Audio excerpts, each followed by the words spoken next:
So last week we had some new details on The Batman 2 surrounding the potential introduction of a new villain. Deadline reported the news that Clayface was a prime candidate to make his debut in Matt Reeves' sequel film, and it got us all thinking about what version of the character we might get and what kind of film the director is putting together. While it's not currently confirmed, and while I did put up a post myself saying that I personally think we should wait to hear a confirmation, I did think it would be interesting, however, to discuss what approach we could get if this news does turn out to be true. So in this video, I'm going to be discussing the Clayface news, what version of the character could appear, what it means for the appearances of other villains, and what comic inspirations could fuel this. Before I get into it though, if you want to keep up to date on any of my future content surrounding the Batman universe and other upcoming DC films, then don't forget to support this upload by giving it a like rating, subscribing to the channel, and turning on your notifications.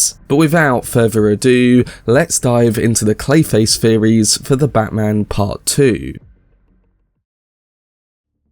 So last week, the Deadline article reported that director Mike Flanagan had pitched a Clayface movie over at DC, and the understanding was that he wasn't pitching the character for Matt Reeves' Batman universe, but a film that was either another Elseworlds project or a part of James Gunn's new DCU. However, in the same article, it was said that sources told Deadline about Clayface being a big addition in Matt Reeves' The Batman 2, and that we should wait until the dust settles surrounding whether this news has potential. So it's currently not confirmed nor clear whether this is the case, but with Deadline reporting the news, it definitely holds a lot more credibility than say a lot of other sources online. So let's just say that this news does turn out to be true. How might Clayface be presented, and what other villains might be a consideration if Reeves takes inspirations from previous comics and storylines? Starting with the appearance of Clayface, one of the big talking points over the last week has been whether Reeves would want to adapt the Mud Clay Monster version of the character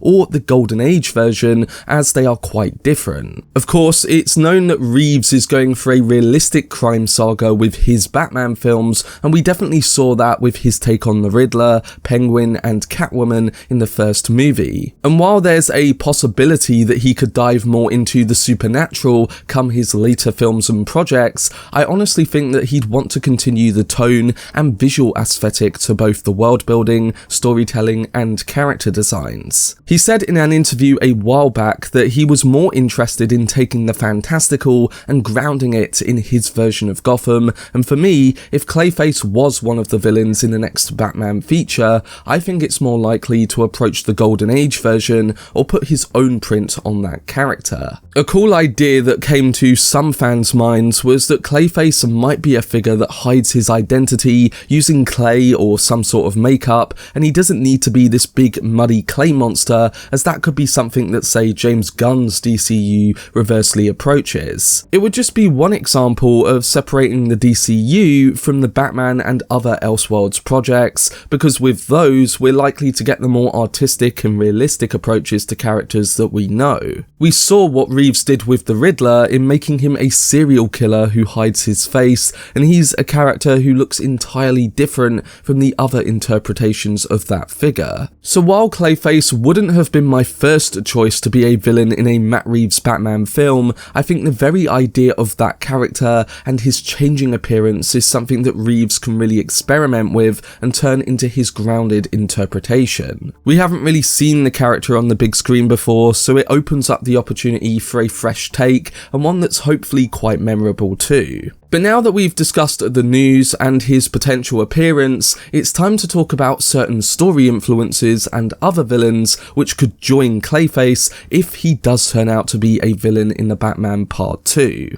So starting with the direction of the story, it's possible that the next entry in Matt Reeves' Batman crime saga will really start to go deeper into the identity questions that were set up before. We've already seen Batman grow from inflicting vengeance into a figure that gives hope to the people of Gotham, so there's no need to give us a repeat of that. But what I theorise as a next stepping stone would be a primary focus on identity, and especially one that goes more into Bruce Wayne's addiction with the identity of Batman. We didn't get too much of Bruce Wayne in the first movie, and while the few scenes we did get were really effective at conveying the mental state of our main character, exploring both sides a little bit more is a great way to continue fleshing out that progression. A version of Clayface being the main antagonist might lead to a deeper questioning of that very ideal, and it could leave Bruce in a position where he's exposed, not just physically, but visually and mentally too.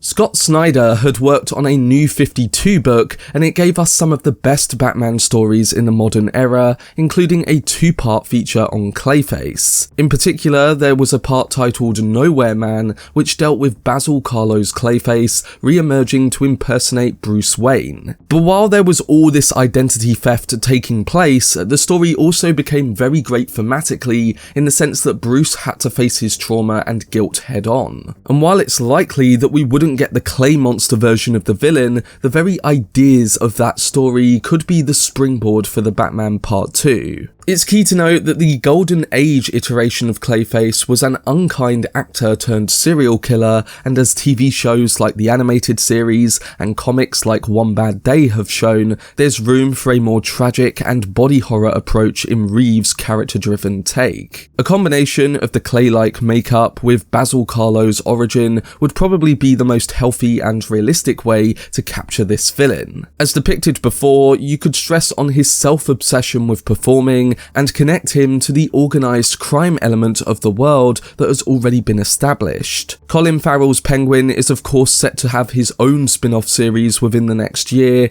and after the events of the first movie, he's set to bring a big shift to Gotham City's underworld. He might even be the one keeping Basil tied to the cause, and that would be quite the reverse to Bruce, both through his motivation and moral ideals. The motive would need to be different than that of Paul Dano's Riddler, and in turn, it could pose the very question of who can be trusted. While we'd expect there to be a focus on the identity of Clayface, the bigger threat would be how he could be anywhere and anyone. While Bruce uses his origin to fuel what he becomes and how he presents himself, Clayface might use his troubled past to change his appearance and essentially inflict vengeance. And it would be really hard to stop him if you didn't know who he was or what he even looked like. So when we take this potential idea and start to think about the extension of this Batman world, what could it mean for other villains or the overall direction of the story? Well, I've talked a bit before about the potential for Reeves to tackle villains like the Court of Owls,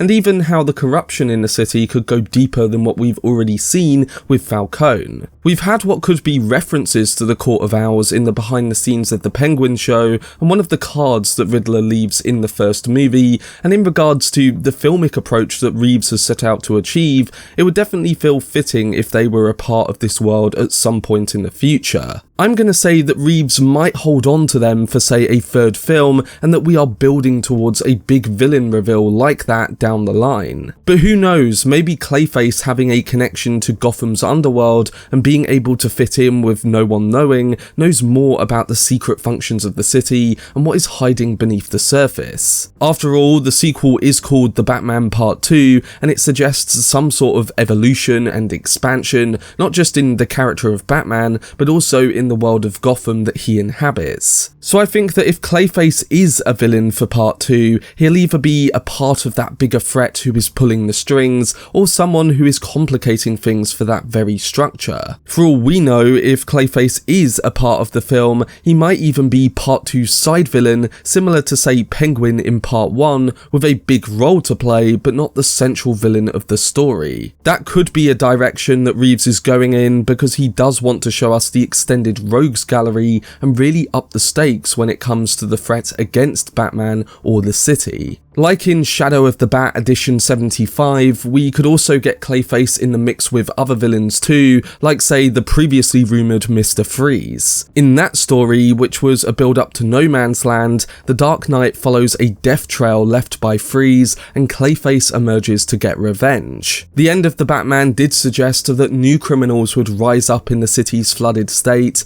and maybe we'll delve into a complex landscape where those that do are actually trying to gain control from a hidden force such as the Court of Owls. Batman could be outnumbered and out of his depth when it comes to what he knows about all of this, and his detective skills would only have to be pushed even further alongside just dealing with the criminal threat physically. So I think a Mr. Freeze and Clayface duo, with the Court of Owls being the developing endgame, could be an interesting direction to go in. Yes, two of those villains are very supernatural, but that is the point that I was trying to get at before. Because maybe part 2 is the film in this crime saga where Reeves takes the over-fantastical and supernatural and makes it entirely possible within his world. Another option I could see happening is the manipulation of Clayface through Riddler, Joker or Hush. In the post-crisis era of DC Comics, there was a version of Clayface known as Gotham firefighter Johnny Williams, who gained his powers and appearance after an explosion at a chemical plant, and it led to him being manipulated by Hush and the Riddler while he was desperate for a cure. We already know that Riddler and Joker are probably making schemes in Arkham, so what if Clayface is the next part of that plan? Like in the comics, Hush could also come into the mix through this very story point, and the sole idea of questioning Bruce Wayne and his identity would really link him well to both Clayface and Hush. So overall, there's so many directions that Reeves and co can go in, and seeing villains like Clayface, the Court of Owls, Hush, Mr. Freeze, or even say someone like Harvey Dent added to an already expanding Gotham world would make things really interesting long term. Like with the example of Clayface though, what's even more interesting about this is how Matt Reeves will go about adapting them for his iteration of Batman. But that was my video discussing the potential addition of Clayface in the Batman Part 2. If the Clayface news is true, then it seems like it won't be too long before we start to get some more info on it, because a few weeks ago, it was reported that character castings would be announced leading up to filming at the end of this year. So whatever villains are a part of the Batman 2, we will know in the coming months. But let me know down below in the comment section what your thoughts are towards Clayface being a potential villain in Matt Reeves' sequel, what take on the character you would like to see, and what other villains you think could make an appearance. For much more videos and news on the Batman and DC, then subscribe to the channel and turn on your notifications. Also, if you enjoyed this video, remember to leave a like, rating, and follow me on social media via the links in the description. But anyway, I hope you guys enjoyed it. I've been Cortex, and as always, make some noise.